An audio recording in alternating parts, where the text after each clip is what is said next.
bullying atau perundungan kembali terjadi di lingkungan sekolah. Seorang siswa kelas 1 SMP Negeri 19 Kota Tangerang Selatan, Banten juga menjadi korban perundungan. Pihak sekolah mengungkap fakta-fakta terbaru. Dari sebelum terjadinya dugaan perundungan, Muhammad Hisham diketahui kerap izin tidak masuk sekolah lantaran sakit. Hal ini berdasarkan Negeri 19 Tangerang Selatan yang menjadi korban dugaan perundungan di sekolahnya dimakamkan di Serpong, Tangerang Selatan, Banten. Wakil Wali Kota Tangerang Selatan Pilar Saga Iksan menegaskan komitmennya dalam mendukung proses penyelidikan yang dilakukan oleh aparat kepolisian. Bullying merupakan salah satu permasalahan serius dalam dunia pendidikan. Dapat memberikan dampak jangka panjang terhadap perkembangan psikologis, sosial, dan akademik peserta didik. Fenomena ini masih banyak ditemukan berbagai sekolah di Indonesia dan kerap kali diabaikan karena dianggap sebagai bagian dari kebiasaan atau dinamika antar teman.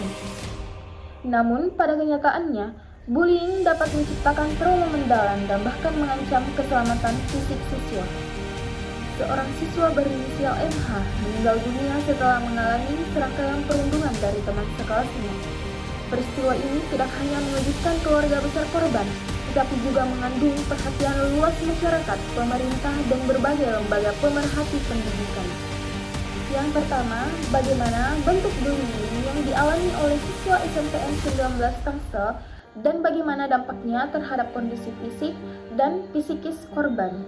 Yang kedua, bagaimana dinamika sosial antara siswa, khususnya relasi, kekuasaan, dan kelompok pertemanan, berkontribusi pada terjadinya bullying tersebut. Yang ketiga, bagaimana respon institusi sekolah dan pemerintahan dalam menangani kasus ini, dan apa saja kelemahan struktural yang terungkap. Yang keempat, apa implikasi sosial dan pendidikan dari kasus bullying ini terhadap kebijakan perlindungan siswa di Indonesia. Data pertama, korban dipukul menggunakan kursi besi hingga mengalami koma dan akhirnya meninggal dunia.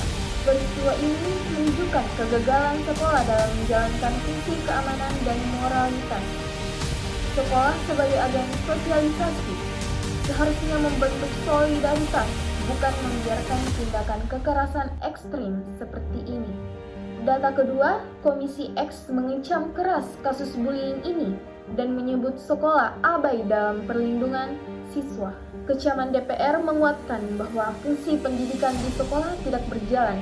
Sekolah dianggap gagal mensosialisasi norma moral dan keamanan kepada siswa sehingga tragedi terjadi. Data ketiga, korban sudah mengalami perundungan berulang-ulang, mulai dari dipukul, ditendang, diejek setiap hari. Interaksi negatif dialami korban setiap hari membentuk citra diri korban menjadi siswa yang tidak berdaya. Pola interaksi berulang menunjukkan bahwa bullying sudah menjadi bagian dari dinamika sosial kelas.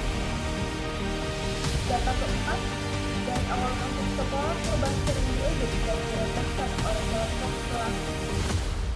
Ejekan yang diterima korban sejak awal sekolah merupakan kekerasan simbolik yang membuat korban menerima posisi sosial yang lebih rendah. Data kelima, kenapa sekolah kayak enggak tegas? Ini nyawa loh, bukan masalah kecil. Masyarakat melihat sekolah lalai dalam menjaga keamanan sosial siswa. Ini menandakan fungsi pendidikan dalam menciptakan solidaritas dan moralitas tidak berjalan. Interaksi yang tidak sehat ini membuat rasa tidak nyaman dan membuat bullying berlanjut. Data ketujuh, pelaku malah difasilitasi belajar daring, sementara korban justru kehilangan nyawa. Perlakuan istimewa terhadap pelaku dianggap sebagai bentuk kekerasan simbolik, institusional. Pelaku mendapatkan privilege, sementara korban kehilangan nyawa.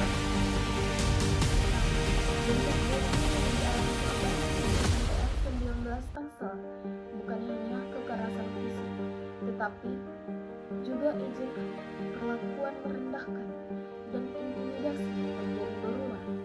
Korban sudah mengalami perundungan sejak awal masuk sekolah. Hal ini menunjukkan bahwa bullying terjadi secara sistematis, bukan insiden lokal. Kedua, dinamika sosial di kelas turut memperkuat terjadinya bullying. Pelaku memiliki posisi sosial yang lebih kuat, sementara korban berada pada posisi yang lebih lemah. Relasi kuasa ini membuat pelaku merasa bebas melakukan kekerasan tanpa takut dihukum. Lingkungan kelas yang tidak membela korban juga membuat tindakan bullying semakin dianggap normal. Ketiga, respon sekolah terkait kasus ini tidak optimal. TPPK, Tim Pencegahan dan Penanganan Kekerasan, tidak berfungsi dengan baik. Pengawasan kurang dan penanganan setelah kejadian justru menimbulkan kesan bahwa sekolah melindungi pelaku.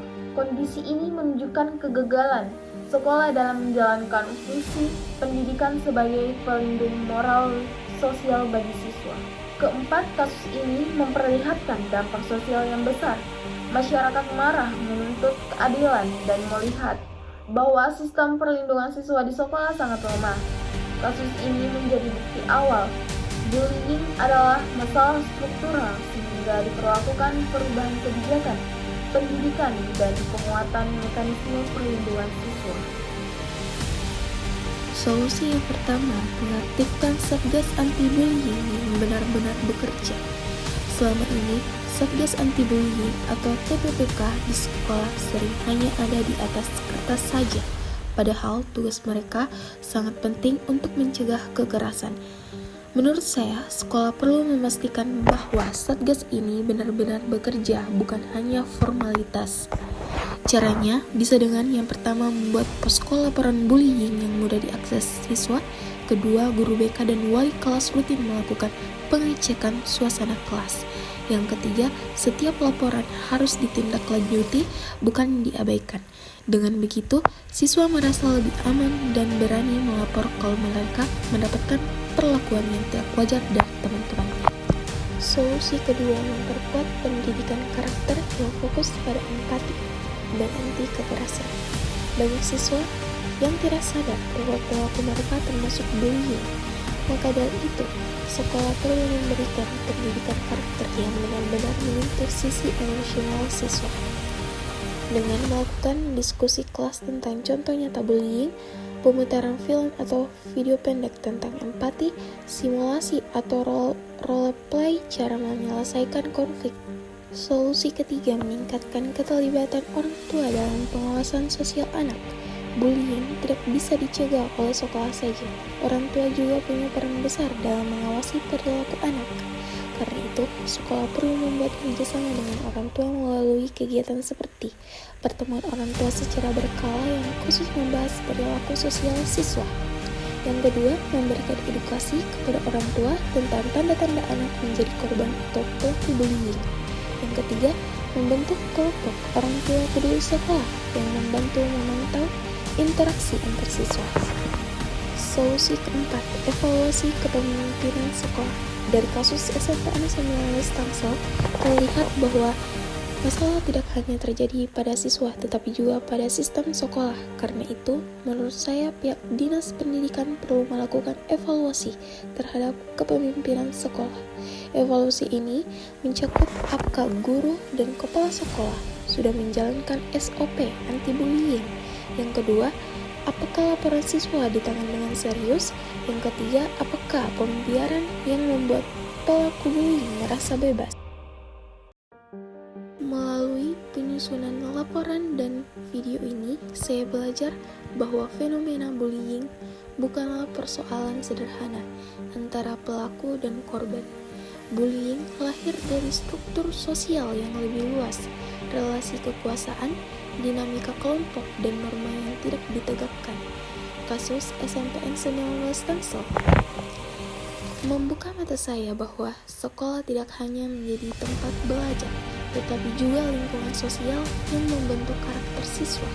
Ketika lingkungan tersebut tidak aman, maka pendidikan kehilangan maknanya.